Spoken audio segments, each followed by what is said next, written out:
And here we go. welcome, everybody, to the Digivox podcast. Our guest today is a portrait and street photographer from Fukuoka, Japan. Hajimemashite. Watashi mo namae wa Tom desu. Hajimemashite. Oh, look at you with your Japanese. Yeah, dude. That's all Very I know. nice. That's all Japanese I know. Let me check your pronunciation one more time. Now you're on the spot. Now you got to do it one more time. Hajimemashite. That's pretty good. Watashi mo namae wa Tom desu. Hey, look at you, man. That's good. That's good. Nice one. He has been making videos about photography on YouTube since 2018 and is the founder of the Fukuoka Street Photography Collective. I'm glad to welcome Alex on Streets. Thank you very much, Tom. Good to be here with you. Very happy. I'm always loving to talk about everything street photography in general, YouTube, everything. Awesome. Let me just flip this. Boom. Because Bello pointed out that I should be facing you in the stream and not outside the stream. So there you go. Thank you, Bello. For sure. Thank you, Bello, for that. What's up, Bello? What's up, Bello? Yeah, Bello's here. Here comes the... Oh, no, don't do the hand thing. Don't do the hand thing, dude. Bello did it in his last video. Come on. You can't do that stuff. I saw that. Bello, he interrupted Taro for doing the hand thing, and then he did it instead. Biggest betrayals of 2020. Yeah. It's like crossing the streams in Ghostbusters. Don't cross the streams. I have no idea. I've never watched it. You never seen Ghostbusters? No. Oh man. Yeah, so with the proton packs, they shoot the ghosts, right? Okay. And they shoot a beam out and it traps the ghost, but it's like a tiny nuclear proton pack is what it's called. Okay. And if you shoot them next to each other and the two beams come together, it's supposed to cause this huge explosion that rips apart the entire universe. Oh, and also the ghosts with that, I guess. Yes. It busts the ghost at that moment. You gotta watch Ghostbusters, man. What are you doing with your life? This, I guess. Minus point, man. Minus point to Gryffindor. Yes, well, I guess. Digivox. I guess. I also wanted to point out, by the way, that we have 3 episodes now. This is the 3rd episode of the Digivox podcast. And first we've had Alexander. Then we've had Alexandre. And now we have Alex. Wow. Are they all in their 30s too? It's a real 80s No, name, no, right? they're not. They're in their 20s, the other ones. In their 20s? Mid-20s. Okay. Yeah. Well, it's a real 80s name. I think there was a TV show, especially in America, there's a TV show called Family Ties with Michael J. Fox from Back to the Future, and his name was Alex P. Keaton. And I think after that sitcom, then Alex became a super popular name in the 80s. Okay. Yeah. I didn't realize that. Well, Yes. but yes, 3rd Alex. So we need to find basically a 4th Alex. So if anyone knows a 4th Alex for me to talk to, please welcome all the Alexes and send them over my way. And Alex actually has someone. I know an Alec. An Alex? Okay. That can work. Yes. He's also a photographer, a street photographer in my club, Fukuoka Street Photography Collective. Yeah. And he has a website, a photography website. He does a lot of gear reviews and things like that. And half of what I say in my reviews are based off of what he said on his website, because he's my friend and we share a lot of the same opinions. So okay. I got you somebody if you really want another Alex. Sounds good. Send them over to me. Send them over to me. All the Alexes. Yes. Okay, yes, 3rd Alex on the podcast. So I wanted to talk to you about, obviously, your main field, I guess, which would be street photography. Is that correct in saying that? Yeah, man. I mean, I do portraits, and I mean, it's not that I'm not passionate about doing portraits, but it's just that I'm more passionate about street photography. Naturally. Yeah. It's so much more dynamic, right? The possibilities are almost endless, right? Whereas with portraits, it's all very kind of, halfway calculated, and, there's not real much mystery. If you're a good portrait photographer, then, you try to, set up your shots in advance, and you set up your equipment and your lighting and things like that. So yeah, it's just street photography is so dynamic. I like doing portraits. I do portraits. That's kind of my moneymaker as my second job. And then street photography as my hobby / future escape route from English teaching in Japan. Yeah, so that's what you're doing right over there in English teaching, right? That's your main job. I'm an English teacher. Yeah, that's right. I'm an English teacher Monday through Fridays. Usually I can cut out of work early if I finish all my classes and I get all my lesson plans done and everything done, then I can go out, I can do, some portrait gig, or I can go out and do street photography. And then on the weekends, I have weekends off. So, I like being able to teach English here because it does give me some freedom. But the teaching of English itself can get a little bit monotonous and a little bit, same shit, different day kind of thing. Sure. Oh, by the way, can we cuss on this podcast? Can I say naughty words? Yeah, sure. You can say whatever. You can say whatever as far as I'm concerned. Like don't cool, over the top, but all right, you can say fucking shit. I didn't give a shit. Okay, cool. All the standard standard stuff that's standard bullshit. Yeah. Okay, cool. So can you also do the other way around? Would you be able to teach someone Japanese from English? Because that would be interesting to me because I want to learn Japanese. Done that before. I could certainly do it. I certainly do it. I mean, like whenever I have friends that come visit me here in Japan and they don't speak any Japanese, then they'll be asking me like, oh, how do I say this? How do I do this? How do I, and I'll teach them and I'll say, I'll correct their pronunciation and things like that. So technically I do with my friends already. Sure. Yeah. So you already said my pronunciation was perfect. So I mean, I'm on a good track. I'm on a good track already. It's good, man. Don't get too ahead of yourself. Just stay humble. Definitely. Yeah, sure. That's the only two sentences I know. So. Yeah. In compared to like Americans, we all think we're like amazing at everything that we start, for like a day. We're like, we're fantastic. In Japan, it's all about being humble. And people tell me, oh, your Japanese is so great. Every day, like Japanese so great, it's so great, and it's really psychologically like tiring because I know my Japanese is shit. Like, don't tell me my Japanese is good. You're just trying to be nice. Well, I guess it's good for how do you call that in Japan like an outsider, I guess. How do you call it again? Yeah, that's kind of like a derogatory term, right? For people who aren't really from Japan originally. I think some people take it derogatory. I mean, it's like saying the N-word with the A at the end. No, you can't say that on Twitch. You can't say that on Twitch. It's kind of like a false equivalency, but I mean, like, Gaijin, I don't get offended by that. Like, if somebody wants to say, like, hey, Gaijin, well, the correct way to say it is Gaikokujin. That's the long form version. Okay. And if you say Gaijin, it is a little bit like informal, a little bit too casual. Sure. If you want to be polite, you would call someone a Gaikokujin. Sure. Yeah. Okay. That's just like somebody who's a foreigner, basically. Yeah. Okay. And Gaijin is kind of like, if someone yells that at you on the street, it would be kind of, Yeah. Okay. So, about your photography stuff, what I was wondering, which is also always an interesting thing because everybody does it for a different reason, right? Why do you do street photography? Why do you do it? I love this question. It's so open-ended, isn't it? But it's so specific, I think, to everyone that is asked that or that has to answer that, right? I mean, like, I think everybody has their own particular reason why they do street photography. I would say that these days, especially, I think when I first started doing street photography, I would say like, I just want to take cool shots, I think that's how I first approached it. But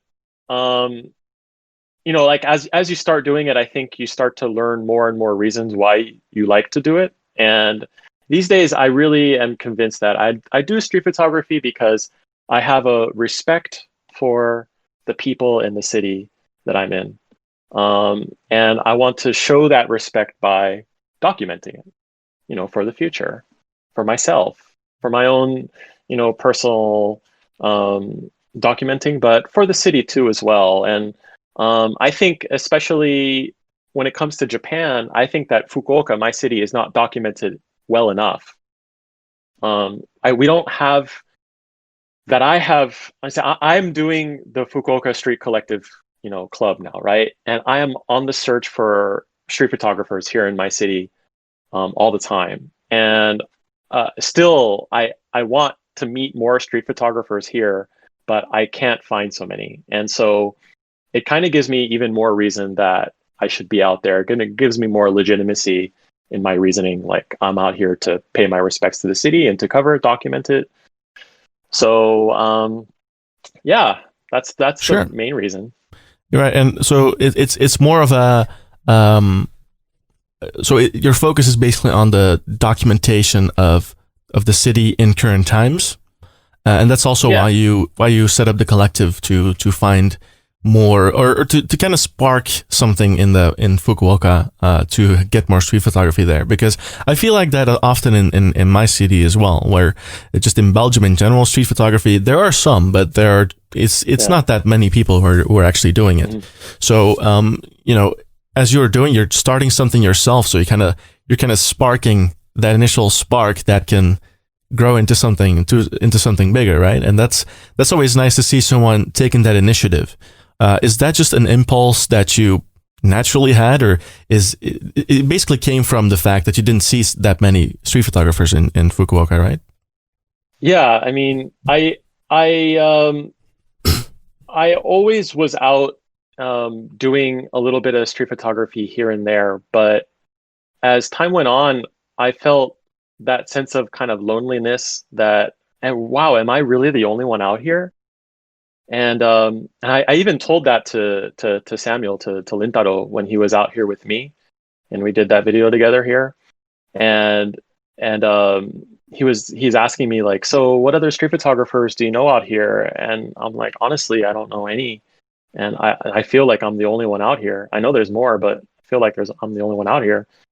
So yeah, it kind of, that feeling of loneliness was also kind of a feeling of like, maybe I better be out here. I better be the one covering my city, Yeah, sure. As a sense of responsibility almost, really.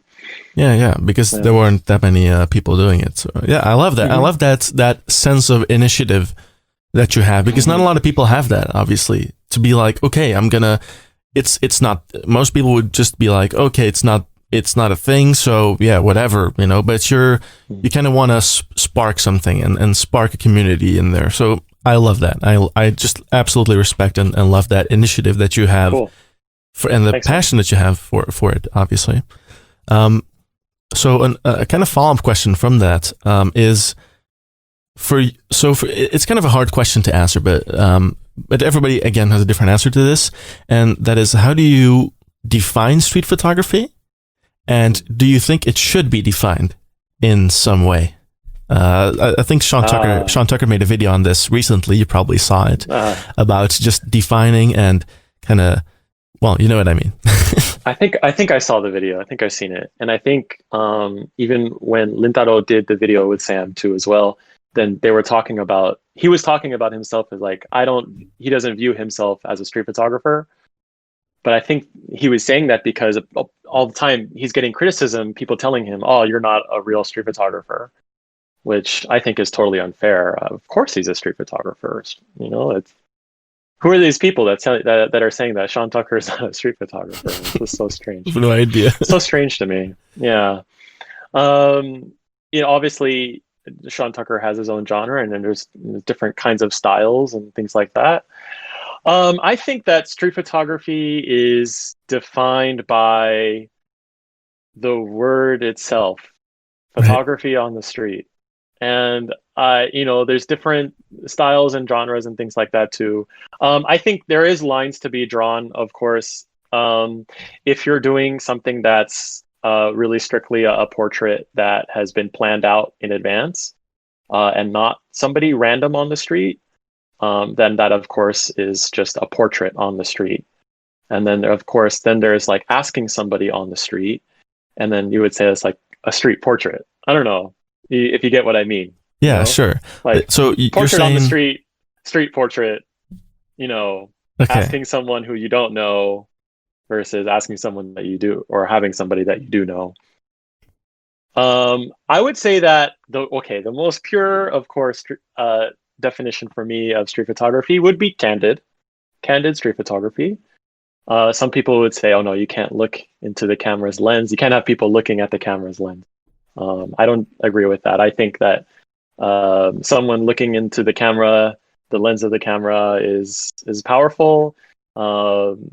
Sometimes those images are really important that you should capture, and I think you're limiting yourself, and you're limiting the genre if you tell people that somebody can't be looking into the lens. No, I haven't heard that one. You.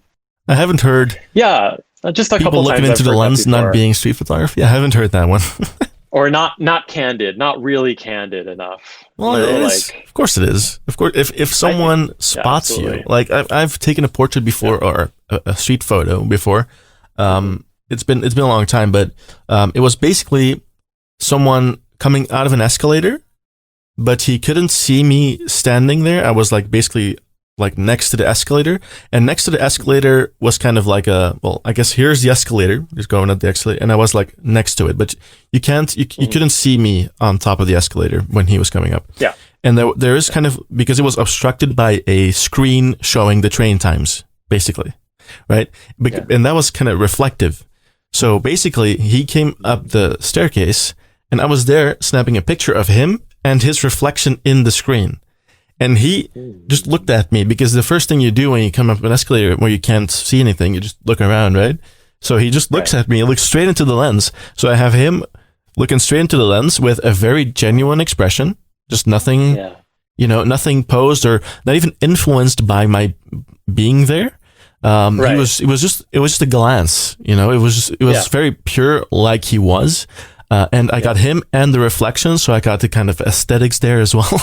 So it was, he was looking into the lens, and that was like a moment that just happened in, half a second, and that was it. So, and then he moved on, and we didn't really talk or anything. You're just whatever. So that for me is also a street photo, but he is looking into the lens. So, Yeah, I love that stuff. I mean, that's awesome. That's perfect. And, yeah. What if he gave you the peace sign? Then how would you feel about that? We've chatted about this before a little bit. The peace sign. That's kind of how. What if he gave you the peace sign? Then that goes into how people react, the photo enough? Right? As well in Japan, because you've been talking about the whole time. The whole time you've been talking about a lot that people in Japan, when they see you taking a picture of them, they put up the peace sign, because and it's really universal as well, right? It's everybody kind of does that. But I mean, that's already a reaction to my being there, but I wouldn't say it's not street photography. If it's a good photo, that's a different story to me. But if you're in the street, it's not like you're not part of the street. You are there. It's still a street photo, whether they react to you or not. So to me, it's still a street photo. It can be a good photo. Yes. But if all your photos are people doing peace signs, and I mean, I can imagine it getting kind of old. But I mean, I can see that there's a possibility to still get a good photo in that context. If there's a nice juxtaposition with something else, or something. I don't know. It doesn't exclude the possibility of it being a good street photograph. But so to me, it's not important whether they react or not, but I would say that it might be more powerful sometimes if it's just a spontaneous reaction, as they are, and not their posing face or posing persona, because that's what people set up, right? Yeah. I myself would prefer people to give me the middle finger, I think a lot of people in Western countries, they're getting the middle finger all the time, and I'm just jealous of you guys getting all your middle fingers. Share some for me. Come on, guys. I legitimately want a middle finger. I haven't had one in such a long time, and and whenever I get it here, it's always sarcastic. It's always like, oh, like I want the real Hey, you anger. can't do that. Like, you pissed off at me. You can't do that on the I street. can't. No, you can't. I can't You do. can. Oh, sorry. You can. No, you can. You can. Okay. I'm just kidding. But so yeah, like being in Japan, people are like really kind of happy-go-lucky sometimes, or super shy. And the emotion that I don't get as much that I wish I could get is a little bit more anger. I get kind of like the suspicious looks, like, what's this guy doing? Yeah, What's he sure. doing? But I want the kind of like, hey, don't take my picture. Bruce Gildenstein. I don't get that here. I don't get that. I guess you have to go to the US or something. Yeah, I do. I mean, like when I go back home to California, I go back home to San Diego, LA, and I do street photography there as well sometimes. But but I be careful. I switch up my style a bit. Okay, so what's the difference there? What's the difference between doing it in Japan and doing it in the US? What are some of the differences? I'm sure you can imagine. I don't get shot or like stabbed or killed. In the US, you get shot? You got shot before? Yeah. I mean, like, no, I don't get shot. But I mean, like, somebody might have a gun, right? I mean, like, sure. There's crazy people in America. I'm sorry, like, I'm American, but we got crazy people out there, man. Yeah. I mean, so how's your approach differ? I would say that I definitely am gonna, if I take a picture of somebody and they definitely know that I took a picture of them, I'm definitely gonna show them immediately. Be like, hey, look at my camera. Look at the picture. Do you like the picture? Is it cool? You don't like the picture? No? Okay, good. On my way. Whereas in Japan, like, I don't care, about you. Moving on. Well, that's not true. Yeah, sure. But I know what you mean. But I'm happy-go-lucky here. Do you mean that people in the US, when they notice you taking a photo, they instantly approach you, or how is that? I would say no, not really. To be honest, most of my street photography, like real street photography experience here is here in Japan. So whenever I do go back home to America, I feel like I'm leveling up, I'm getting back into grounds that are going to challenge me. And, any other kind of Western countries too. Like I went to Spain a couple of years ago and I tried to do street photography over there a little bit. And yeah, I get that kind of the vibe that I need to level up my incognito-ness and everything.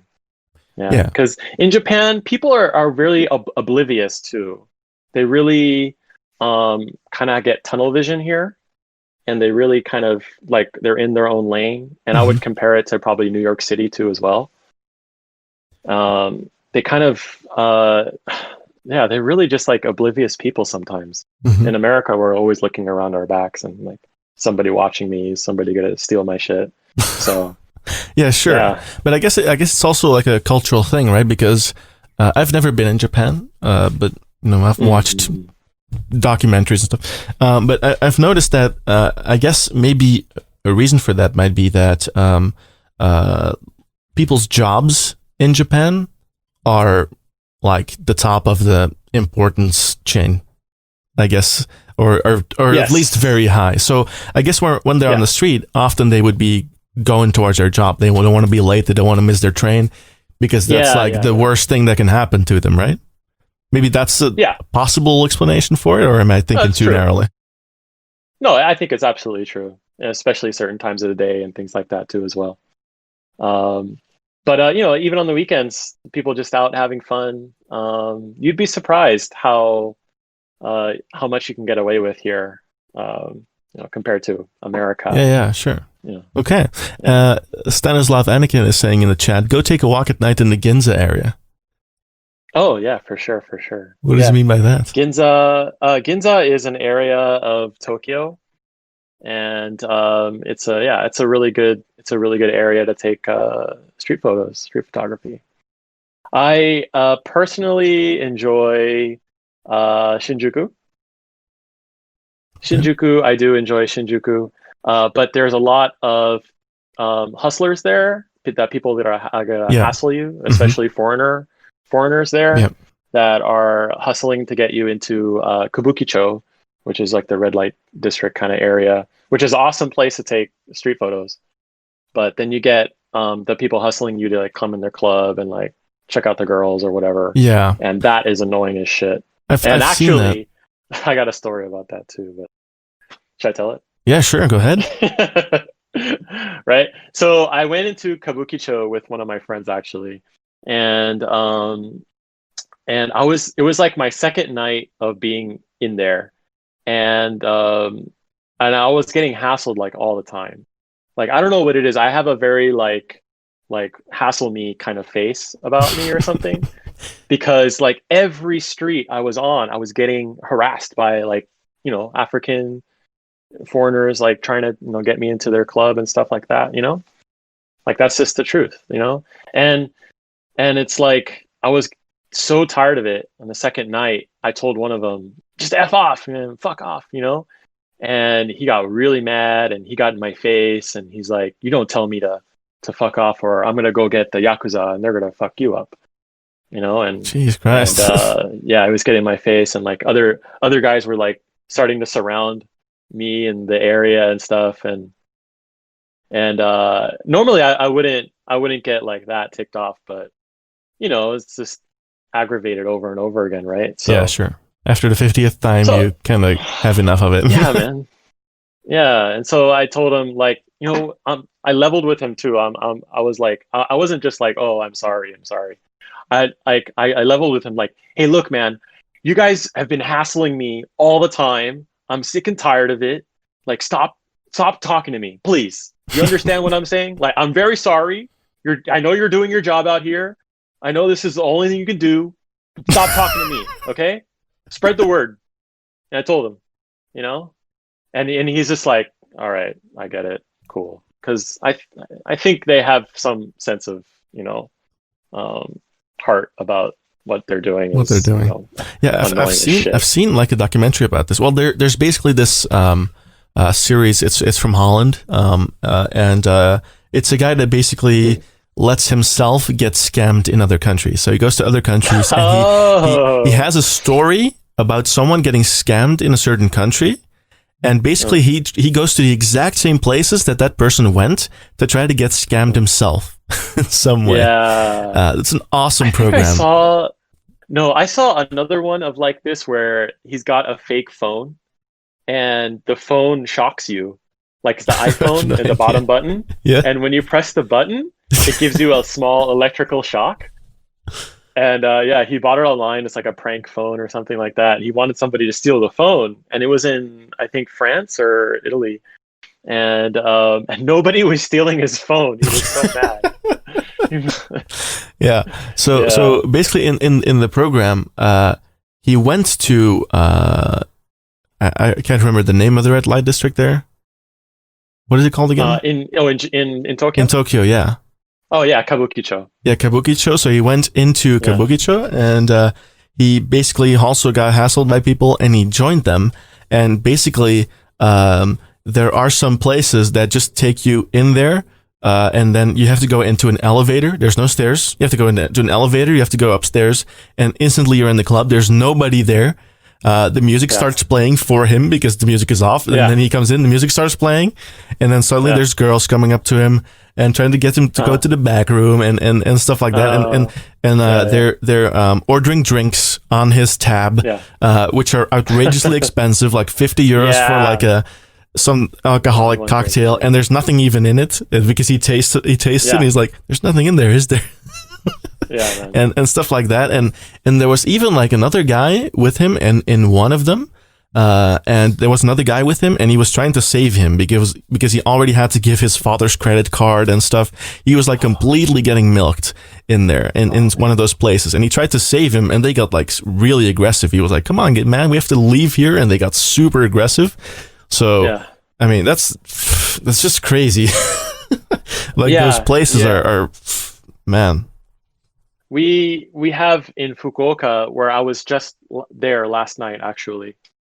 I was there last night shooting my next video for my next major video for one of my lens reviews. We have that kind of like a mini kabukicho here, but we don't have the problem with foreigners hassling you on the street and stuff because our city sets up laws that you can't harass people on the street. You can't like solicit people on the street. But they have that there too. They have that there too, right? Because there are signs on the street that say, "Don't stop people." There are like massive signs, and even called police to him after the incident, and he was like, "Hey, look, there's this sign. You got that guy being aggressive, taking people in there, milking them completely." And police, they were basically scared. It looked like they were afraid. Yeah, I mean, there's a lot of corruption in that area. Yeah, that's crazy, man. Crazy to see. Yeah. So you. It is. To take it back to photography, you've been there to do photography in that area? Oh, in Kabukicho? Yeah. Yes. So and that's fine over there because I imagine it's like red light district. It's not always appreciated that people take pictures there, or is it a different approach there as well? Yeah, man, you got to be really careful. But I mean, if you shoot there all the time and you learn what to do and what not to do and who to take pictures of and who not, you're going to, be much better. I think a lot of the people that live in Tokyo are really great at it. But me, like I had to be really cautious and I think it's really apparent. I mean, like you don't want to shoot the people that are dressed up super nice, in nice suits, flashy suits and things like that. So you focus on the people that are on the street that are just walking through, passing through. And so I have on my Instagram some shots from that area. And yeah, it's mostly people that are walking through there. It's not the people that are working in any of the clubs or stuff like that are outside soliciting. So that's a good tip. Not really a pro tip, but a tip for sure. So is it for you important that in a street photo there is a person in it, or do you think street photo without a person is also totally fine? I think yes. I think that having a person in the photo is very important for me. I like to photograph the people in the city. I like to focus on people. And, recently with the quarantine and everything, I did go outside and I did shoot, my neighborhood and things like that and get real kind of like the detailed photos and focus on the lighting. And I did all that stuff and it's really fun. And I still do that regardless if we're in quarantine or not. But, I mean, I definitely missed shooting the people. And I think there's, just like so much thrill out of it, right? It's like fishing, It's like, oh, I got a big fish. I got somebody doing something really fun. Yeah. Yeah. Like it's like fishing or hunting, less threatening than hunting, but fishing, and it's like, you're trying to catch the big fish, right? The person dancing in the street, doing something funny, and so that's why I like the nighttime a lot, because then people are more relaxed and having fun and stuff too. Yeah, sure. Yes. So you mentioned hunting and fishing, which are kind of like terms within the street photography space, right? It's kind of are you more of a hunter? So in the sense that you walk around constantly to find a person, a specific person, or are you more of a fisher in the sense that you find a nice architecture background and just have a person walk through it that happens to be interesting? Is the people, I get the sense of you that you're more of a hunter maybe because you have a focus more on the people rather than their environment, or does it depend? Well, it does depend, and it's day by day, but I would say that it depends also on what camera I'm using. And, a lot of people say that, in general, like, oh, gear doesn't matter and matters is photo and things like that. Of course that's true and it's not true. For example, I just got the Ricoh GR3 and I don't know what it is about it, but now that I have that camera and it's so lightweight and so just like maneuverable, right? I'm getting the closest I've ever gotten to people. Like I've never gotten so close, like from here to where the camera is, like right there. I mean, like that's how close I was getting with that camera. And when I use my X100F, I mean, you think it wouldn't be that big of a difference, but psychologically, it did something for me. It kind of just freed up some kind of mental space. I think it's because I like to use the EVF a lot. And if I'm using the EVF, then maybe I try to keep my distance a little bit more. But when I was relying on the display, I was getting in really close with people, and it allowed me to be really mobile, and it allowed me to just kind of walk and shoot a lot faster, and allowed me to be a little bit more casual in my approach. And so, yeah, so if I'm using the GR3, then I hardly ever am stopping now and kind of camping or fishing, right? I'm more hunting. I'm more like going up and trying to make the composition while moving and try to layer with Right. it, you know? And, but if I'm using like my X Pro 3, where the rear display is hidden, and I got like a 50 mil equivalent lens on, then I'm going to be doing a little bit more camping and finding a nice scene, some nice lighting, and then going from there. You know? So it's interesting how your entire approach kind of shifts based on what's in your hands, right? When you have the X Pro 3, you're more. It's interesting what you're saying with the EVF, because obviously then, I mean, you can put your camera like that, but if you put your face in the same spot, it's already a lot more intimidating for that person, I guess. Even if you're just doing that. That's the thing. Yeah, it's just your face isn't like, as close. Yeah, if I get my face and like, yeah, I don't want to be like, oh, is this guy coming in for a kiss? You know, like. But you can just like snap a quick photo, and especially with the snap focus feature. Yeah. Just be like, yeah. Got it. I'm still trying to get better at that camera. I just got that camera, and I just only shot out with it for one day, but it was like a total eye-opening experience for me. And I was like, why the hell am I feeling like I can get so close to people? And yeah, it really was fun. It was really cool. Yeah. You're really selling that thing now. This stream is not sponsored by Ricoh. What can I say?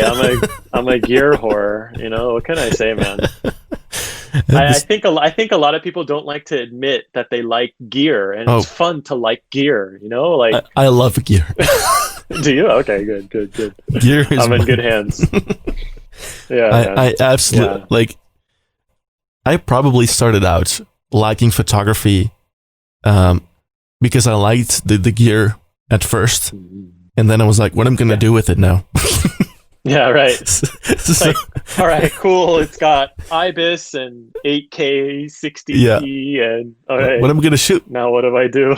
Oh, let's head on the street. Yeah, man. That was basically how it went. No, actually, how I started with was by watching the X100F review from Samuel. That's how I started my street photography stuff, because that kind of introduced me to street photography, because I didn't really know it as a genre. Because I was looking for a new camera. I was looking at the X100F, and then I was like, okay, and I'm going to watch a review about it. This camera looks good. Let's watch a review. And there was Samuel doing it for street photography. I was like, street photography?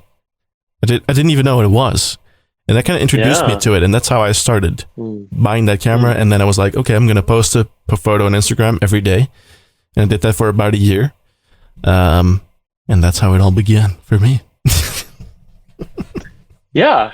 I think a lot of people, the influencer thing is real. Like people that can influence you into buying something or doing something, you know, it's a very real thing. And I think the person that influenced me the most into doing street photography was Zach Arias.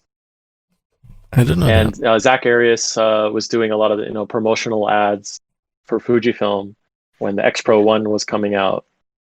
And that was also the time I was looking for a new camera and everything, and thinking about all the different ones. And like Fujifilm really set themselves apart as being like this, street photographer's camera. Yeah, that's true. And, like I always had like a general idea of what street photography was, but it wasn't until I started seeing Zach Arias on the street and how he does candid and and street portraits as well, that I was like, man, this is awesome. This guy's just going for it, and like, maybe I can do that.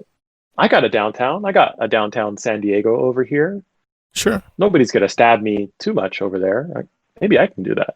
Yeah, that's exactly. So you mentioned Zach Arias. He's called? Yeah. Okay. Yeah. Do you have some other photographers that you would say these guys are some people that really influenced me? Except Lintero, we've given him enough shout-outs. Yeah, man. Yeah, absolutely. Okay. Let's see. I would say that, to be honest, I'm still learning about all of the great photographers out there. All of the classic people out there. But I would say that also gear related, and I feel so guilty saying it, that it has to be so gear related, but Kai Man Wong from Digital Rev. And Yes. He, his YouTube channel with Digital Rev, reviewing different cameras and gear. He's out on the streets of Hong Kong and doing street photography. That was also a big influence for me too, as well. How he can just go up to these people pushing carts, and they're busy and they're doing their own thing, and he can just totally take advantage of the situation and take pictures of people, doing their own thing in the city. And that was also kind of a real big influence on me. His fun nature on the street. He's kind of just like, I'm just here, I'm joking around. It's not that serious. You don't have to be, an artist all the time. You can just be out having fun too as well, and that's okay. And so I kind of felt like that kind of unstuffiness, that unseriousness about him made me feel like it's a little bit more welcoming. It's like, you don't have to be such an amazing photographer to go out and do street photography. You don't have to have like this huge portfolio before you feel some sense of legitimacy on the street, and you can just be out, taking the piss, right? Yeah, that's true. Like, I think it's the same for me. Before I knew about street photography, I was watching Kai because I love the gear. And I bought this 700D, this Canon 700D that I have. And he was comparing it to the 650D, which was like kind of the predecessor. Yeah. And the biggest differences were basically that the one had a twiddly knob that would turn completely 360 degrees instead of it would stop, and it would have embossed lettering on it. That was basically, and he was joking around with that so much. You have to look up that review because it's awesome. It's like he's basically, he put himself twice in the frame, and they're looking like he's talking to himself going down the spec list of the camera, and he's basically, they're both saying the same thing at the same time. Both have a CMOS sensor. It's like, it's so funny. And then he's like, oh, embossed, luxurious. I just love that guy. It's he like you're saying, he has such a fun demeanor about him. He kind of takes the seriousness out of it. He kind of makes it fun again, because obviously a lot of reviews or a lot of things about photography are very clinical, very technical, but just having that fun impulse. It's the same with Lintero. He also has this really fun demeanor about him, and a lot of humor in his videos. Is Bella still here? No, Bella, not Bella. Bella is here. Never enough, he says. Man. I love Bella, bro. He's a fun guy, man. Shout out again. That's what I like. That's what I like about well. street photography, is just having fun. That's the best thing about it to me. Yeah, you shouldn't lose track of that, because that's, and also engaging with other people that do street photography is also one of the fun parts for me about it. Just I made a video about some things I learned as well on this YouTube channel, and it's really, for me, engaging with other people that also do street photography kind of takes the loneliness out of it, right? Because it's a very lonely practice. When you go out on the street, you're all alone, you're just taking photos, you're in your own head, you're kind of sad bastard. But you're in your own head. To capture the essence of the city. But you can't really bounce ideas off of other people while you're on the street, unless you're doing it with another guy. And that's also fun, just doing it with someone else, but just also interacting with people, sharing your photos to other people and getting their impressions of it, getting their ideas about street photography, because it's such a fluid kind of definition of it. For me, that's also one of the fun parts about it. And talking to people like you, obviously, who are passionate about it, I really love that. Thanks, man. Thanks. Yeah. It's fun. It's fun to have different people's perspective too. Interesting to have people's perspective too about like respecting other people's kind of personal space and things like that too as well. Like when I'm out with my club, there's some people that are like, man, Alex, you're like super aggressive. Like you really you're scary. One guy's like, yeah, Alex, you're like really aggressive and scary. And I'm like, me? Aggressive really? And scary. And I'm like, man, am I? And it kind of makes you think like, am I going in too hard? And that kind of helps you too, because then you can kind of take a seat back and be like, am I being too aggressive? And you just kind of like, okay, just kind of check yourself. Because I'm like, wow, this guy thinks I'm like Tatsuo Suzuki, like going in, right for it. I'm like, am I a Tatsuo Suzuki? I'm like, no, I'm not a Tatsuo Suzuki.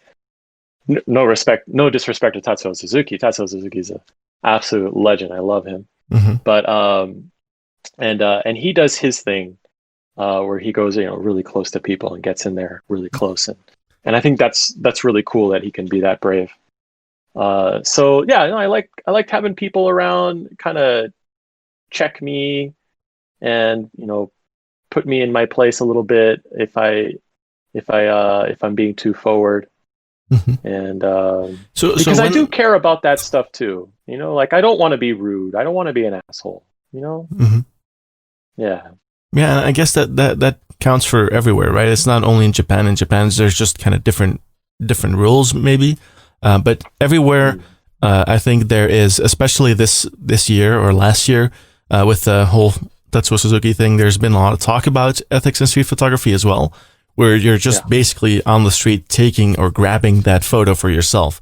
And obviously it's all about the intent that you have on the street that defines everything, right? Because people who say that street photography is really a bad thing, they have to look at the intent of what they're trying to accomplish, right? It's not I mean, I don't know a single photographer that has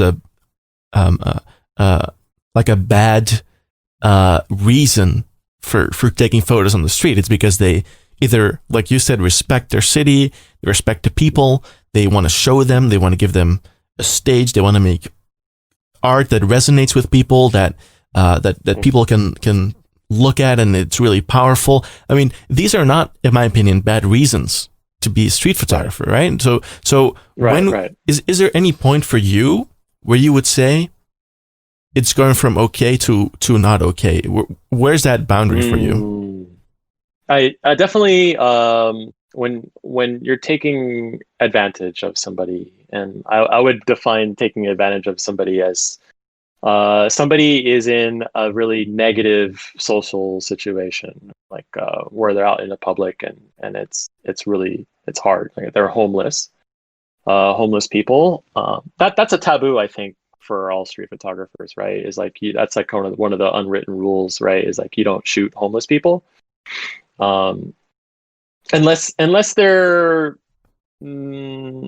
doing something that's interesting and unique, I guess.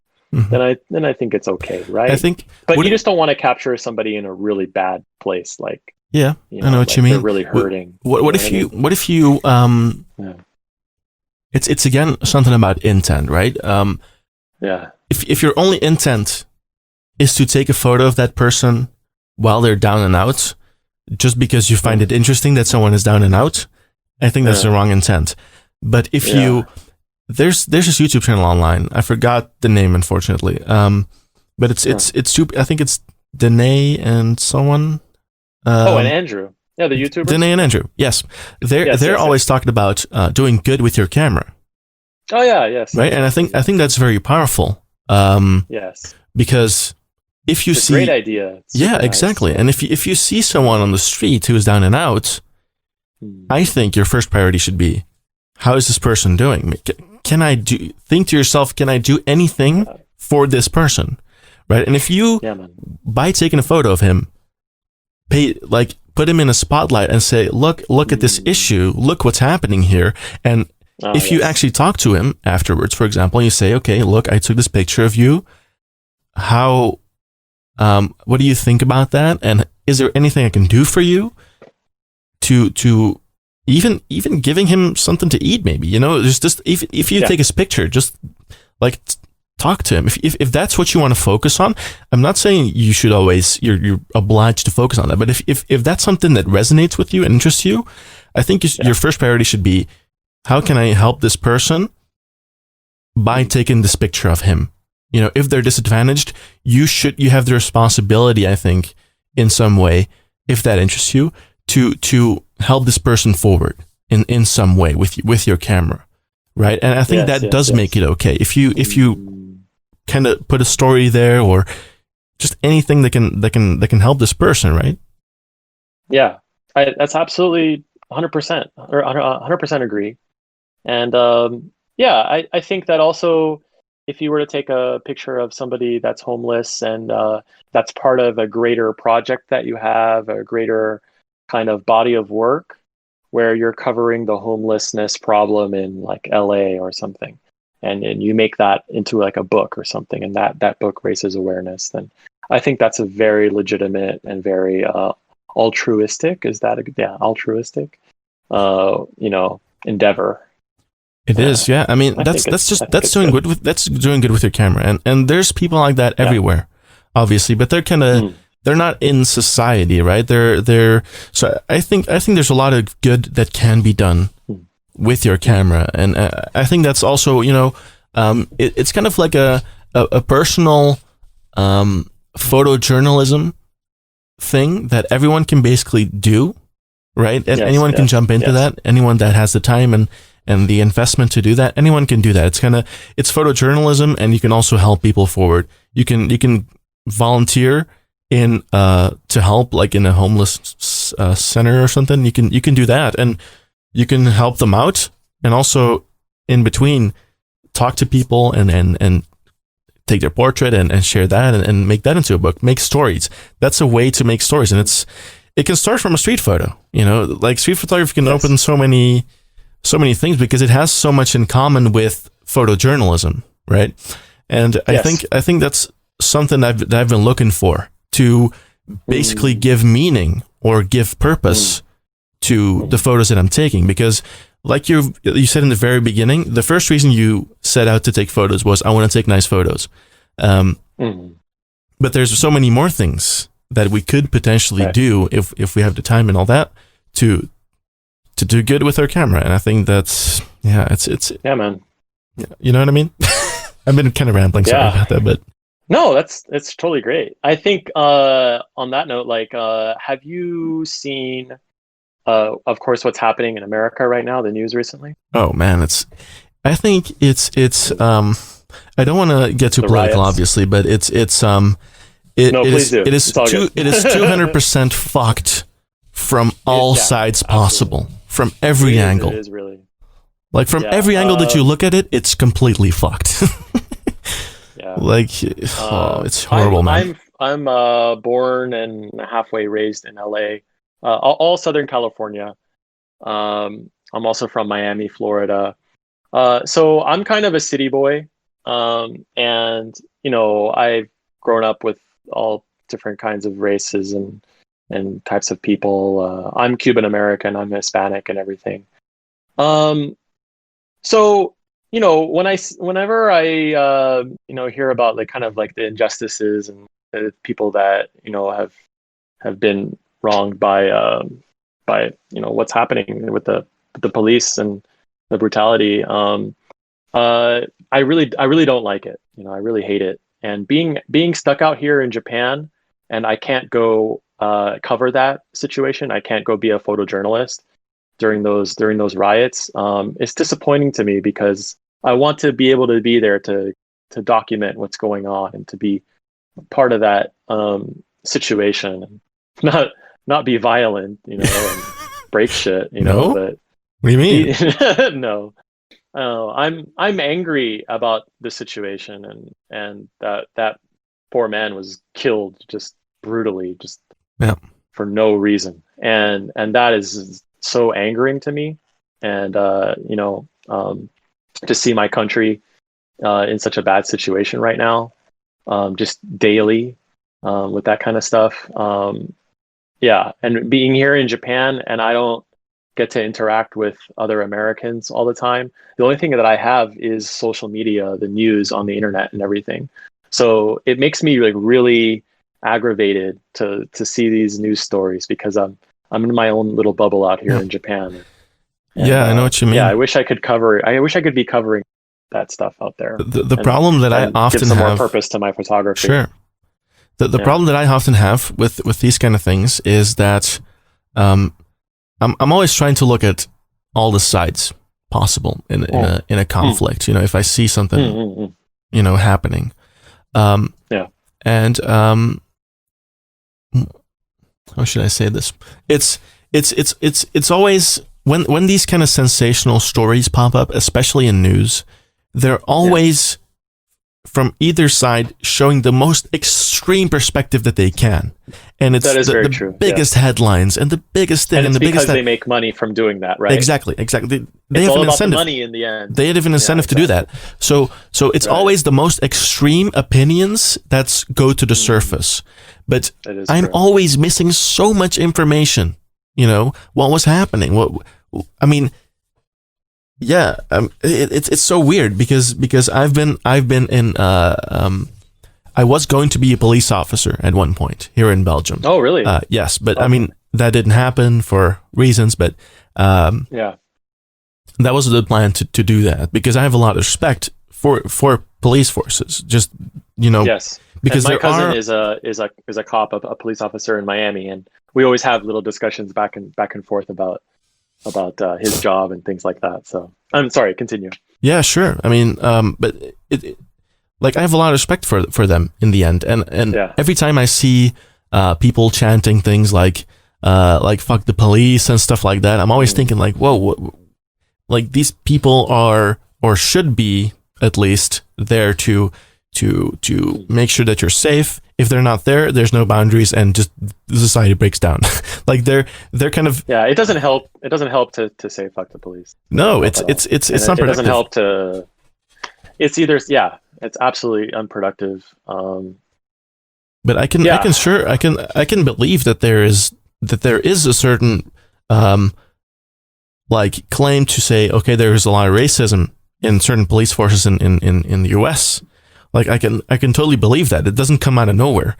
But there's always, in every situation, there's so much nuance that just gets lost in the story because of the sensationalism.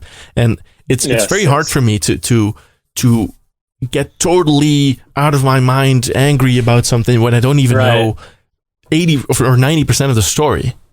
And a lot of people get on the street because they hear something happening, and obviously the video was horrifying. When I saw that, it was absolutely shocking. But then again, I don't know. Let's move on to another subject, I guess. But I totally know where you're coming from, where you want to be in it and kind of document it. I empathize. What's happening? Yeah, I empathize. I sympathize with people's anger right now, and I don't condone it. I don't approve of people, being violent, breaking shit, destroying your own community, that doesn't help. But I empathize, I sympathize with their anger, and being able to capture this moment in history. I wish I could do that. I wish I could be back home right now with my camera and just be, the fly on the wall, and, and not have to make my own commentary vocally, but with my photos. It'd be really cool if I could do that. But Japan is boring as fuck. we don't get super political riots going on around here. People are too reserved for that. Any protests are all protected by the police. and it's like, okay, you want to get angry But and that's yell good. and stuff, but we got the cops over here, and you guys are safe, so yell all you want, go for it, and that's boring. They don't really yell that loud. And Nobody even has guns, dude. Come on. Like, yeah, nobody has guns. Like, nobody's gonna get stabbed. Come on, Japan. Be more controversial. Be a little bit more dangerous. Break some shit. Come on. Break some shit. Which would be so interesting. I don't. Give me the middle finger. Come on. Not condone violence. It's not condone violence. Only in some context. Bello's saying in the chat, it's very annoying how some content creators are so irresponsible, but some of them are actually having a point. I guess some people want to provoke to make societies act. Yeah. So I'm sorry, is this point that that provoking people with being violent on the street is? No, I'm just sorry, I guess what he's saying is that if you have an extreme point, then you mobilize people and you get something done. Oh, yeah. I think that's what he's trying to say. Correct me if I'm wrong. Yeah, that's true. Yeah, like if you hold an extreme opinion on the left or the right, you're always going to get a lot more people that are passionate, right? You get the really vocal minority of people out there, whereas the reality is the majority of people are in the middle, and they don't want to be controversial and start shit, and Yeah, and we've also seen that in the protests on Lintero's. Oh my God, on Lintero's latest video about he was also like and subscribe. Follow me on Instagram. About the protests in Hamburg going on. That was also it also got almost like pretty violent at some point. I think it was a really cool video to watch because they have some protests going on and they are documenting that. They are they're in there, they're present. The pictures that Taro is getting are amazing. I think it's awesome. And it's important as well, like you're saying. Yeah, very important. Bello, I love you, man. Keep doing what you're doing. Getting out there, stay safe. Take dope pictures, take nice pictures. And and what you guys are doing out there is really important for covering the situation. I get the feeling too, like in those videos, that the vlogs, that there's not a whole lot of other photographers. I get that sense, and I might be wrong, but yeah, it's true. I didn't see that many. Yeah, I don't see a whole lot, but maybe they're just not included. Yeah, and it's also interesting that because at the end of the video, they said that people were coming to them and were asking them, "Why are you taking pictures, dude? Why? Oh yeah. I don't get it. Why are you even here?" and they're like, "Wait, look at the situation. It's so interesting. It's so important to document this historic thing that people are going to look back on. 2020 is just such a crazy year. Memories. And people were just like, why are you even taking pictures, bro?" Bizarre. Absolutely bizarre. Yes. Great video. If you haven't watched that video, go look at the Samuel L. Street Life YouTube channel and check out this latest video. Smash the stop button. Completely broken.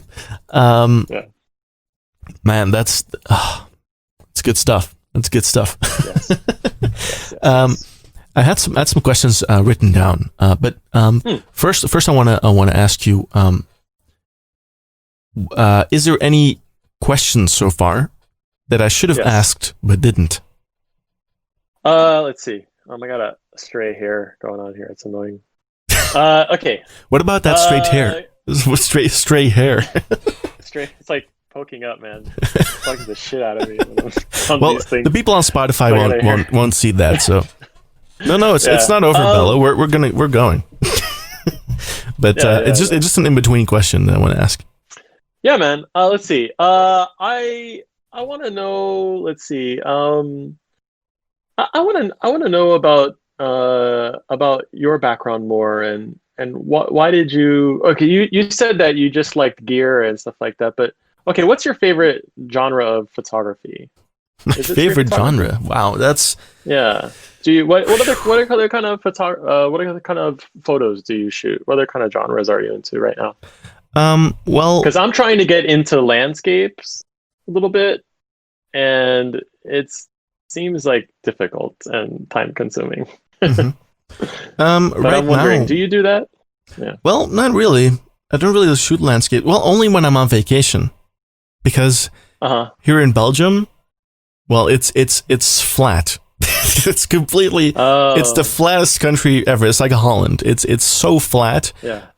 Well, maybe there are some landscapes here that maybe I could shoot. I have no idea. I haven't really explored landscapes in Belgium because Belgium is such a. But everybody says it about their own country, right? But it's such a boring place. But Belgium, everybody says that about their own country. But I mean, Belgium is. If you ever come to Belgium, you'll know it's really boring. Is it? Oh yeah. It's highways upon highways. It's a lot of traffic jams. That's basically the whole country, and it's completely flat. And there's some cities. Well, there's streets, and that's why I do street photography because that's just the thing that I can do here because everything is built on concrete. Yeah, everything is concrete and gray and yeah, I don't know. But in terms of other genres, I've been exploring more studio related stuff. I bought these two strobes, and I'm doing some kind of. I'm trying to do more clinical setup shots because if you're in the studio, it's you're not even working with natural light. You're doing everything. You're basically shaping the light and doing it exactly and setting it up exactly as you want. And I think there's also a lot of value in that. And I'm kind of exploring that because it's just the complete opposite to street photography. Street photography is obviously completely random. You're working with natural light. You're not bringing your own. Well, you can bring a flash on your camera, I guess, but I mean you're still working with completely random variables everywhere. It's super random. And that's what I love about it as well.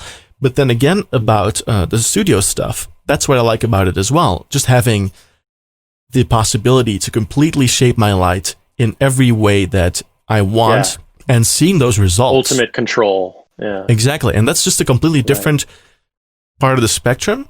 But I love it just as much if I can get something right. If just seeing a photo taken with a strobe with a softbox. My lighting right now is also a softbox. Just seeing that first photo that I've ever taken with a softbox, I have like this light in my eyes, this catch light, and everything's like perfectly sharp and like 50 ISO. There's no noise. Yeah. It looks perfect. And it's like the most perfect Zoom in picture. 300%. You can see every hair follicle. I'm just looking and pixel beeping at that. I'm like, wow, this is amazing. It's mind blowing. Yeah, it's crazy. It's such a completely different realm. This lens is the sharpest lens in the world. Exactly. Yeah, you're like, oh my God. Why do you need expensive lenses? It's really crazy. I have a free lens. I got a lens for free with my camera. I got the 50mm f1.8 from Sony. Oh yeah. Just the nifty 50 from Sony. Yeah, and it's an amazing lens. Only at 1.8, it has a lot of chromatic aberration, and the focus motors are really slow. Yes. Well, not that slow. I mean, I've heard people talk about slow focusing motors like the 35mm 1.4 from Fuji, stuff like that. Yes. I've used that lens as well during like the Fuji X convention here in Brussels. Yeah, there was some kind of. No, I haven't been to the summit in Japan, but here in Brussels there was kind of like a Fuji event, and you could try out all the gear. And I tried out that lens.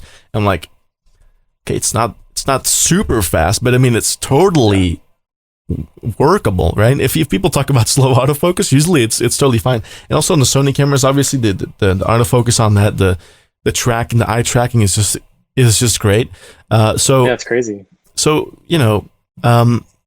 with that free lens that I got with free with my camera. It's only like $200 if you buy it new. Yeah.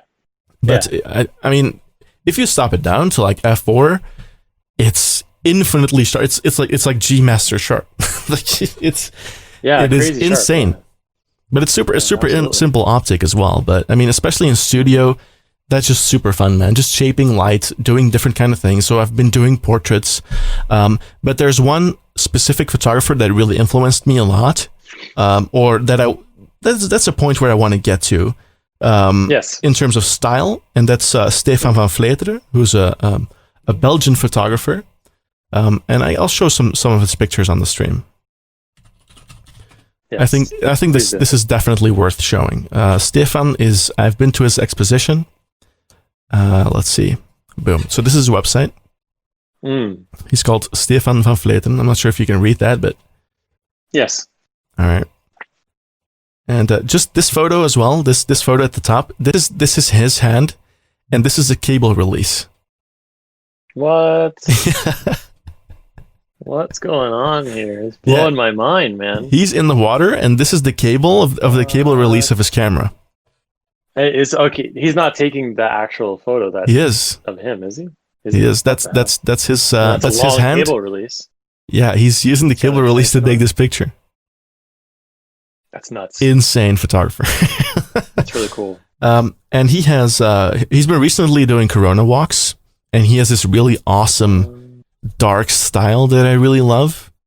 Yeah, super moody. Super moody, and everything's blurry, but it's cool. It's cool. It's so cool. Look at this.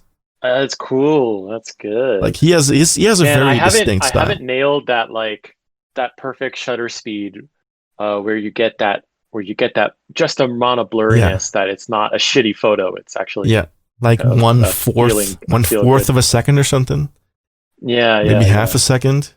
But I mean, he has a super moody style, but this is like his Corona walks. That's just what he's doing because he has nothing better to do right now. But he's done like many things. So cool. But his portraits, they're like paintings. Yeah. But his portraits, man, his portraits are so good.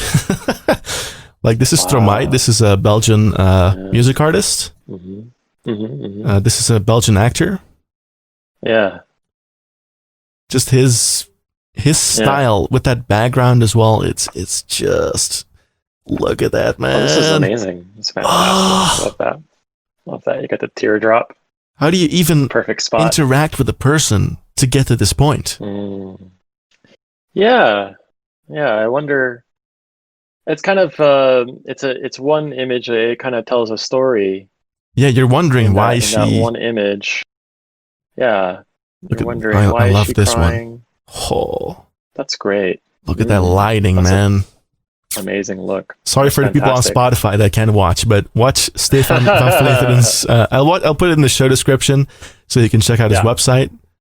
But so do you want to do stuff like this? Do you want to kind of get in this kind of this photo? This realm? Yeah, 1 second. This photo is Hugo Claus, and he died.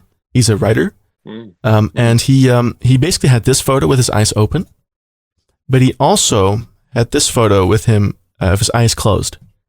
And when he died, there was a magazine called De Morgen in Belgium, which had just this photo on the cover, and then at the bottom it said Hugo Claus and then his birth year and his death year. Just this photo of him with his eyes closed like that to announce that he died. It's so tasteful, so amazing. It's like he does this often with people who he takes pictures of. He asks them to close their eyes to kind of. I want to know more about his process. I'm sure you know this person as well. Is she plays in Game of Thrones? Oh, really? Have you seen Game of Thrones? Yeah, but I haven't seen it in a long time, so I don't remember. Yeah, she's like the blood woman or something. I don't know her name exactly, but I mean, he did a lot of, and he did fishermen as well. These are awesome too. These fisherman photos. These are such distinct fishermen, guys. So I could probably get some Japanese fishermen. Yeah, do something really dynamic like that too as well.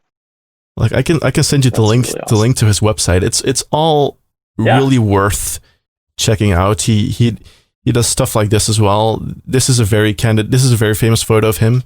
It's a street photo, right? Nice. It's just a super random moment. But he's basically he's a photojournalist. But he does street photography as well, and that's just a big inspiration for me in terms of street photography, but also just for the portraits that he does. That's, man, those kind of portraits is what I want to get. But obviously in street photography, it's super random. You're doing stuff. But in the studio, you have to find a point where it's the Red Witch is what Bello was saying. Oh, that was the woman. I only got to season 2. Yeah, okay. So, I don't know if she was in there yet. But basically, so the studio is very clinical. It's very structured, and the photos that he has, especially that woman with the teardrop, every photo that he has, it's not someone being like this. Yeah. It's not that, it's not someone posing. It's them, that you're seeing. It's genuine. There's such a serenity about his photos. And what I'm wondering is I want to talk to him. Like, how do you get to a point where you talk to this person, you have this interaction with this person, and they're in this mental state to get a picture like that? That is mind-blowing to me.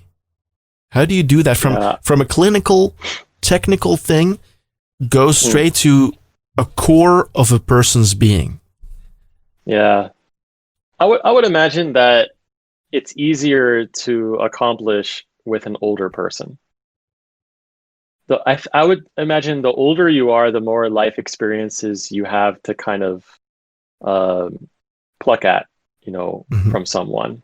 Like, tell me about your mother or your father, siblings and things like that. And you can kind of find some tragic moments in their life and things like that. If it's a young person, I think that would be very difficult. I don't know. I think everyone has. I don't know the answer. no, but I don't either. But I think everyone does have these things where you can kind of drag that out, because he has. It's funny that you mentioned that, because he has photos of young people. Really? Yes. Let me show you. Yeah. These guys. Oh yeah. Which are these boys that go to I guess it's like, I'm not exactly sure what it is. I'm trying to flip my camera, by the way, Bello, but it's not working. Boom. Okay, now it's working. So here these boys are, I think they go to some kind of like seaman school or something. I'm not sure exactly what it is, but I mean, these are also like a junior kind of recruit. Something like that, yeah. Club, yeah. But these photos are also super serene, and these are that's awesome. Very young people. So he has a way with people. Yeah, definitely. This one's obviously smiling, but it's so good. Like you can't even. That's great. So that was awesome. Wow, that's good. Yeah, he's bringing the best out of people. I think it takes a lot of time. I wonder how long the process is for him to get to that point. How many minutes, how many hours? Yeah, because he's often talking about it. That point. I watched a lot of his talks, and he's also did photos at the film festival in Cannes, in France. There's this yearly film festival, and here he talked about how he did a lot of famous actors. Like here's Joaquin Phoenix. Yeah. Oh shit, Joaquin Phoenix, and Joaquin these are Phoenix all has crazy looks. These are all famous like actors at the film festival, and he only has like a couple minutes with them. Spike Lee. Spike Lee, exactly. So he only has like a fraction of time with these people before they have to move on. So he has like a makeshift studio, and it's really fast paced, and he still gets like he talked about this photo specifically, that he just asked him to do that, to put his finger like that, and he did, and it was boom, just so like. How do you do that? Yeah, awesome. Such an amazing talent. So yeah, that's what I want to explore. If he has the confidence in himself enough, and the experience that he can just tell people, just be angry, and he just looks at them in the eyes and gives them like his confidence and his kind of his mood, you know, Yeah. and maybe he's reproducing the mood for them too as well, Yeah. replicating that kind of mood that he wants out of the person. Yeah. Because it has to be from And the then moment that he comes in, right? yeah. So I think it comes probably with a lot of experience and stuff, and um, yeah, I would say that. I mean, I'm no like genius street portraiture guy, but I would say that the more that I do my street portraits, the more confidence I have, and the more I can just approach anyone and say, "Hey, how's it going? Picture, do this, do that. Let's do it." And then I think that it comes with the experience. Absolutely, yeah, Sure. Yeah. Well, just with experience comes how you carry yourself, how your demeanor is, and I think how you are as a person also, or how you act as a person, totally will reflect into how they're acting. Like if you're very serious, they're gonna be, oh, okay, this is serious. Instead of like, hey, yeah, you can go and make a joke, and it's gonna be a totally different photo. Like if you look at Peter yeah. Hurley's photos, do you know Peter Hurley? I don't. Yeah, you should check him out. It's also a portrait photographer, studio portraits. He basically Okay. does like corporate portraits. He's basically a professional corporate portrait photographer in New Yes. York. In a photograph? No, that's not it. What's that word? Photographer. In New York.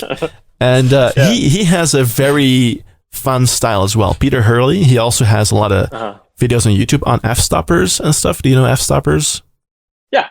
So he has a lot of videos on there as well, and he did a course for them as well, and that's totally like super fun. He's totally all the time he's cracking jokes, like he's saying like, yes, raise your esophagus just a little bit and stuff like that as an instruction, and they're like, and then that just gets a laugh out of them, and Yeah. and he's always saying that the moment right after someone had a genuine laugh, then their face is the most relaxed and the most genuine. So that's how you get good photos. True.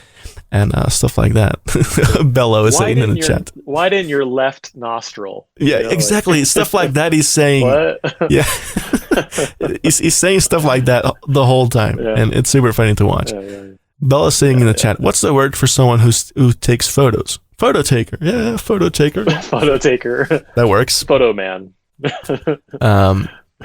So yeah, I guess that was a really long answer to your question, but I love portraits. I do love portraits, but I don't have the experience to or even an idea of where I want to go. I love Stefan's photos, but I mean, obviously I don't want to copy him, but I do love that atmosphere that he has in his photos, and that's something that I want to try to reach someday. So that's the two things that I'm doing right now: street and studio stuff. So That's so what super about you? inspirational that you showed me that stuff, by the way. Like, I'm super inspired now to do something of that nature. That's really, really cool. And yeah. Oh, you're saying, what about me? Yeah, I'll send you the link. I sent you the link. And yeah, I was about to ask. Yeah, what about you're also doing portraits and stuff. Yeah. Is that more of a like, there's obviously creativity there, but is it more of a, because you were saying it kind of earns me some money on the side, or is it something that you want to pursue further? It is something that I want to pursue further. I would say that, to be honest, that I think a lot of people out there, they don't like being an event photographer. They just do it because you can make money doing events, because you can do weddings and business events and things like that. But I kind of like doing events because it feels in some ways like doing street photography in the event. So I like doing events where people are having fun and being themselves, and being able to get a portrait of somebody in an event is kind of mixing the genres to me a little bit. It's not the most, I guess. It can be sometimes artistic if you edit really nicely and you have a little bit more freedom. But yeah, sometimes it's really stiff. But When it comes to my portraits these days, I would say I'm really just trying to practice more mastering with my strobe. And actually, on Tuesday, I'm going to go out with somebody and use my strobe and do some more flash photography out in the daytime. Because usually I'm using my strobe out at night. But I want to use my strobe out in the daytime. And I want to kill the sun a little bit more and make something more dramatic and work on my lighting skill a bit more. I don't think that I'm such a great portrait photographer, so I really want to build up my skill a little bit more and find my style. It's really difficult. I would say that I do like a clean portrait, as clean as I can get it, and I do want to kind of just find my style with portraits. Mm-hmm. Yeah. It's also a challenge, I think, to combine natural light with artificial light, which is what you're gonna do. Yeah. And I'm actually gonna send you a video of it's 2 hours and 30 minutes, but it's all about that. It's about using strobes. I'll put it in the chat as well. It's from Lovegrove. I think it's David Lovegrove or something. I'm not sure about his first name, but this is a really good kind of. It's a course, basically. It's a full course. It's 11 years old, but it still stands. Where he goes out with speed lights and basically combines natural light with portraits on the street portraiture. So exactly what you're going to do. Yes. So maybe that could be like inspirational or informative for you. I'm just gonna put that over there. Cool, because it's fun. I mean, I've tried it only once to do to take my my speed light and put it on a stand and take photos of someone, and it's really fun. But you definitely need experience in how the natural light balances out with your artificial light. But it's super fun to experiment with. So I'm excited to see those photos. Yeah, man. On Tuesday, I'm taking somebody out. She's not done a lot of modeling before, so she's kind of a new kind of person who wants to do modeling. Just kind of practicing really more because I've lost so much business in doing my portraits with the whole coronavirus and everything. So I kind of actually got to get out there and practice doing portraits again before I get paid clients. So yeah. And street portraits might be a good one. Because you can take more distance, right? Yes. I do want to have a more gritty style portrait too as well. And I do want to do maybe as well some harsh flash, like direct, harsh, and try to make it, look good. And I want to do that too as well. Yeah. It has its specific atmosphere, right? I love that too. I love that gritty style. Like Tatsuo or Bruce Gilden, stuff like that. I think those are amazing, incredible photos, and obviously doing it candid is different because Tatsuo does it candid, but he also does the same thing with portraiture. Like he often has people that he portraits, often girls, but also he uses that same I have flash approach, and I love that. Yeah, man. What were you gonna say, sir? Yeah. Oh, I have all three of his designs over here. Oh, nice. Yeah, I don't have those because you're in Japan. It's probably easier to get those. I think it's like 50 euros shipping for me. Oh shit! Yeah, yeah. I got him straight from Tokyo over to my place in like a week. Yeah. There you go. That's pretty awesome. The perks of living in Japan. Yeah. All right. Well. Yes. I have one other question that I always like to ask people, and that is, what's your favorite takeout food? Favorite takeout food? Damn. Let's see. Favorite takeout food? I mean, okay. In Japan, I would say that the takeout food game here is not that strong. I don't think that Japan does takeout food that well. They have they do bentos and things like that, but what is that? Bentos are just okay to me. What's a bento? Just like lunch, like a lunchbox with it'll have different foods, small amounts of foods, portions of foods, within a box, and so you get kind of a full set meal all together, and that's like a typical kind of a takeout thing. But I think I don't know. I would say I not in Japan. I would say in America. If you're ever in LA, go to Chinatown, and you'll have the best chicken sandwich there in the world. Howlin' Ray's chicken sandwich. Howlin' Ray's. I think everybody in California knows it. And they have literally 3-hour lines. What? And I waited in the 3-hour line. And the first time I did that, then I thought, man, as everybody is hyping it up, like all my friends are like, man, just trust me. This is the best chicken sandwich in the world. Like, you're gonna love it. It's fantastic. And like my friends were just like, wait in the line 3 hours. Oh, God, this is just for a sandwich, dude. This is just a chicken sandwich. Come on, guys. So I get the chicken. I'm like, we get to the front, and I'm like, should I get 1 or 2? Should I get 2 of them? 5? They're like, no. And they're like, no, because I waited like 3 hours. I'm like, okay, maybe I should get 2 chicken sandwiches. Yeah. I'm waiting here for so long. They're like, no, man, just get the one. Are you crazy? Just get 1 chicken sandwich. I didn't even know how it looks, and because they didn't want me to look at pictures and stuff. They're like, don't look at the pictures. It's like, don't spoil it. And spoil it. And I'm like, all right, 1 like medium, like spicy chicken sandwich, right? I get it. Like, the thing is huge, bro. I'm not lying. It's like the size of my face. What? You were gonna get 2?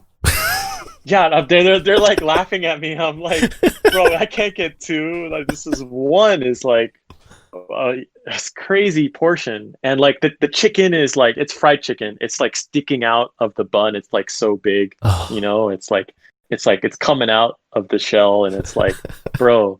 So you got to eat like a lot of chicken before you can even get to like to the proper bun. sandwich with the coleslaw and everything that's there. And it's like changed my life. This chicken sandwich is amazing. Go to Howlin' Ray's in Chinatown in LA. Okay. So change your life. It was worth it after the 3-hour wait. It was totally worth it. Okay. I had that chicken sandwich 2 years ago, almost 2 years ago, 1.5 years ago, I had it. No lie. I pretty much think about that chicken sandwich every single day. Every day. Every day of your life. Almost every day. If I can't eat another chicken sandwich and not think about that chicken sandwich. You're shooting a video. You're thinking, oh, that chicken sandwich. Oh yeah, the Fuji. Yes, 35. Yeah. No, I'm not lying, man. I'm not lying. Okay. It's amazing. It's fantastic, and the fries are amazing, and the atmosphere inside the place is really cool. The people are working really hard. They're making so much money, and I think that business is surviving the coronavirus. I think they're doing okay. Yeah. Okay, awesome. Yeah. So also the culture in terms of food is totally different in Japan, right? Because you're saying like in LA, this portion is huge. Like if you were in Japan, yeah, bro, huge. You're never gonna get a chicken sandwich. You can't get that, right? I mean, because also I've watched a TV program here about someone going to Japan, and they're saying that people in Japan, when they go to their office, they have to weigh themselves at the office, and the workplace gets fined if some of their people that work there are overweight. What? No, I've never heard of this before. Really? Interesting. No. Yeah, I've seen it on TV. I've never heard of it. But there was a program, and they literally at the office they had to weigh themselves every day, and the guy, the management of the workplace, if someone got a little bit too fat, they would start saying, yeah, you have to kind of. You have to kind of be careful. You have to kind of adjust your weight, because otherwise the company gets fined by the government. But you've never heard of this? No shit. No, I didn't know this. Yeah. Really? Apparently, I don't know if it's everywhere in Japan. It's totally believable. It's totally believable. Yeah. There are some different like company policies restraint. And first, a lot of companies, they do like a breathalyzer test too as well for some people after lunch. Okay. Yeah, even like public schools, We'll do like breathalyzer tests in the school and stuff. I think they do that in America as well too. But Yeah. in terms Sorry, of what was the health, question? yeah, just, I don't know. I didn't really have a question, but in terms of health, Oh, okay. like the ideas in Japan seem to be completely different. It's like night and day, right? Because it was basically a program where they were talking about, okay, the healthiest place in the world versus the least healthy place in the world, or the least obesity or something like that.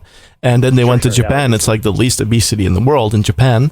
And then they were looking for reasons for that. And they were saying, oh yeah, this might be a reason. But also, I guess, just the general idea of food in Japan is way more healthy, right? In general.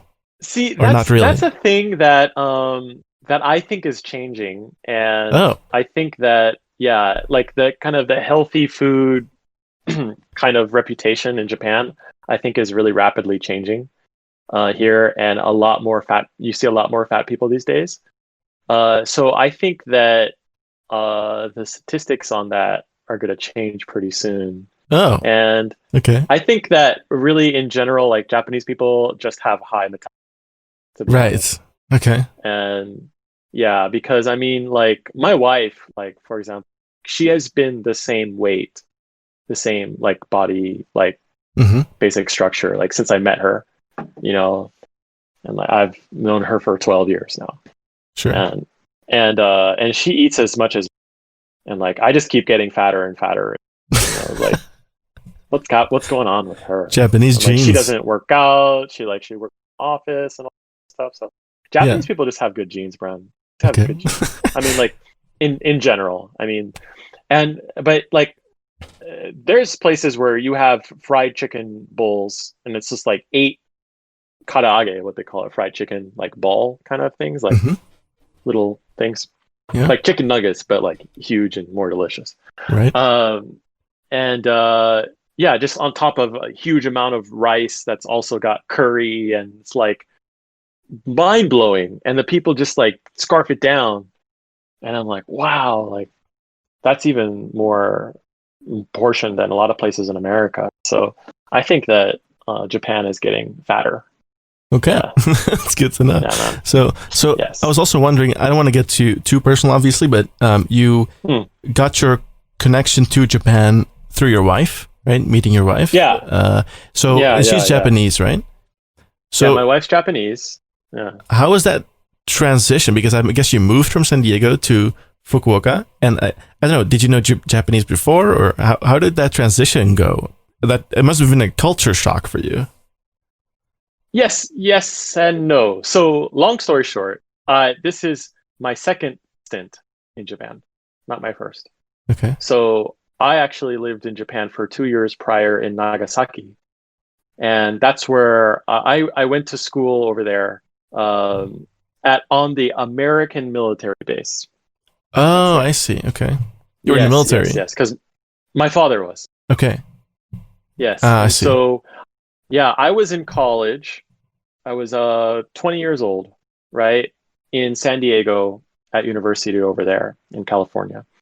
And I was this close to moving out. Like literally, I had a roommate, and like, okay, I'm gonna move out, Dad.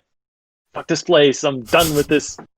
I'm getting out of here, and I'm not gonna live at home anymore. And he's like, well, out and all that, but I'm getting orders soon, and I think I'm going to Japan. And I was like, wow. Japan? Okay. What? Yeah, I'm going to Japan. So I didn't move out. I moved along with him. I stayed with my parents, and I moved to Japan. My father was on a ship, and he was out to sea like a majority of the time. And I was there on the military base, continuing my college courses on the base. And then I met my wife, and her English proficiency was good enough on the military to get onto the military base and take college courses onto the on-base small college that's there, and you can get college credits that can transfer to a Western university or an American university. And so that was kind of her plan, is that she would go abroad to complete her degree. And her English was already really great. So then I met her on a speech class, and then we dated. We got married after a couple years. I proposed and we got married. I brought her back to America. We lived in America for 5 years. I Americanized her a little bit, but we decided that we're going to raise and have a baby, have a kid in Japan. And so when it came time to finally say like, okay, yeah, we're going to have our baby, have a kid, then we moved back to Japan. Okay. Yeah. And I promised her father that I would, so I was completing my promise to my father-in-law that Sure. I would move back to Japan. Yeah. Okay. So Sorry, you kind that of was a long... no worries. So you kind of learned your Japanese and stuff like at the military base as well, I guess, just being in Japan. Yeah, I took a college course in California for like a semester, and then I moved over. So I really didn't know so much Japanese. And then I was in Japan, the first time, and I learned a bit. And yeah, but I still didn't know a whole lot of Japanese. I know like street smart Japanese, and but then I moved back here, and then that's when I really started to get serious about, okay, I really have to learn Japanese because I'm gonna have a son here, and I have to like handle my shit and be an adult, And all the paperwork and stuff. yeah, man. With all the kanji on it. Yeah, man. Like I'm still not a good studier. I'm not a good student. I should know about 2,000 kanji, but I only know about like maybe 300-400, maybe a little bit more than that, but still not enough. Not enough Japanese knowledge. Because a lot of kanji also come from Chinese, right? They're like Chinese symbols. Yeah. Yeah, you have your Chinese reading, and then you have your actual Japanese native reading. Or actually, no, that's even separate. Oh, that's katakana, and then there's hiragana. Yeah, hiragana. Yeah. Okay. Yeah.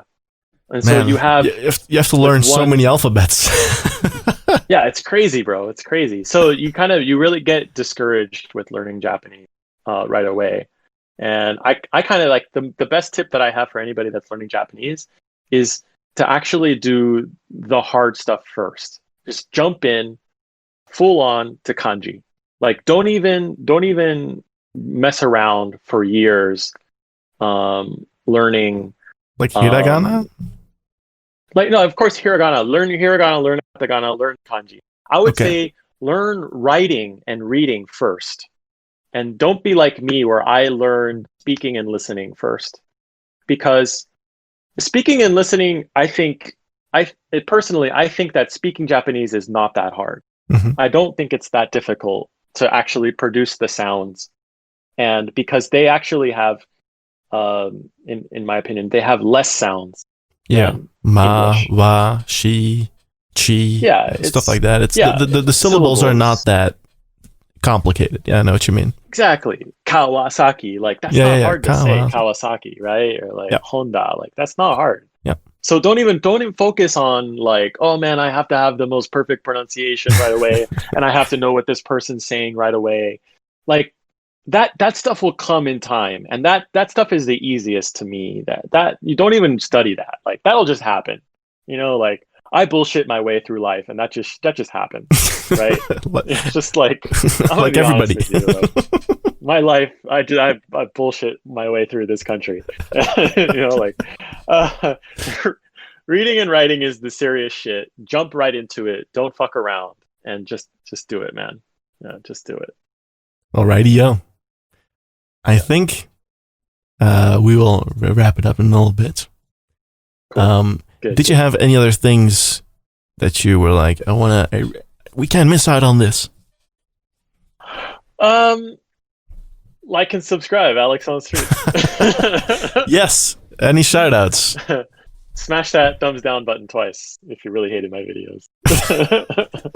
No, but any shout outs, you can plug all your stuff that you want. Plug people. Please follow Fukuoka Street Photography Collective, fukuoka.spc, fukuoka.spc. Please follow us, our group. We're trying to grow and become more relevant in the scene in Japan, because a lot of the street photography scene is centered around Tokyo. and then like second would be Osaka, and like third would be like Kyoto or areas surrounding Tokyo. But Fukuoka is like the fastest growing city in Japan, and in terms of economy, in terms of like population growth per capita and things like that, even like foreigner population is growing too as well. So it's my mission right now to grow Fukuoka in Japan, in the scene in Japan, and then greater, worldwide and things like that. Like I just want to put Fukuoka more on the map, because then I have more street photographers to talk to and people to collaborate with and share ideas with, and not feel like a sad bastard on the street by myself. Absolutely, absolutely. Well, there's only one thing for me to do left, which is thank you very much for attending and for being here, and for being a guest at me starting out this podcast. It's quite a challenge, man. But it's super fun so far. I'm learning a ton, and I loved talking to you, man. Yeah, me too. I love talking to you, and I am enjoying it too as well. So please keep it up. And sure thing. I would not mind to be on another podcast. And again, when you run out of all of your real winners out there, no worries. No worries. You can come back to this guy. Definitely, I would love to join to have you on again, man, in the near future. Absolutely. Anytime. Thank you for being an Alex, Bella says. Exactly. Yeah, that's the main reason. I mean, I need three Alexes, right? Thanks, yeah. No way. Thank you for being No way. Thanks, man. Okay. Thanks, Bella. Thanks, other people too as well. Thanks, everybody, for being here live in the chat. Thanks for listening on Spotify. It should be on Apple Podcasts soon, but Apple is really slow with approving it. It's been like 2 weeks. Yes, they are. And they haven't approved it yet. So Apple Podcasts is coming in the near future, hopefully. So far, Spotify is probably the main platform. Also, YouTube. This VOD is going to be on YouTube. You can rewatch the VOD on Twitch as well if you want. That's it. That's where you can check out all the episodes. So thank you very much for your time, and we will see you next time. See you again.